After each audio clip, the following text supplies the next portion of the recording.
আয় হ্যাঁ, থাম থাম থাম থাম, এই হ্যাঁ তুই থাম, তোর তো চিনিও না, যা। যে বন্ধুরা, ভালোবাসার কাকে বলে ভাই? মানুষের মাঝে ভালোবাসা হয় না, আসল ভালোবাসা হয় এই যে এদের মাঝে। এই যে ছোটবেলা থেকে এরা আমার সামনে বড় হয়েছে। এই যে এখন এই বস বস বস, ববি না, দেখছেন? এই যে ওদেরকে 10 টাকা খাওয়াবো দেখা ওরা আমার পিছে ঘুরতেছে। আসলে এটা কি ভালোবাসা না স্বার্থপরতা? কয়েকদিন আগে একজনকে দেখলাম ওদের ভিডিও নিয়ে ইউটিউবে ফেসবুকে ছাড়ে, ওদেরকে খাওয়ান দিবে বলে খাওয়ান আর দেয় নাই, কিন্তু ভাইরাল ঠিক হয়ে বসছে। আয়, কই যাচ্ছে? পিছে আয়, পিছে। এই যে আমার কথা শুনে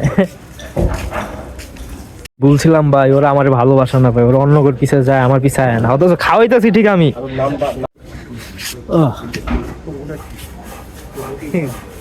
এই ব ব ব জন্টু ব, ওদের নাম দিছি জন্টু, একটা নাম জন্টু আর একটা নাম মনি, মনি। গ ব ব ব জন্টু ব, ববি না। এই যে একটা রুটি খাওয়াবো এদেরকে, এই না যা, খাই ফেলছে আর নাই, চলে যায় এখন, টাটা ভাই।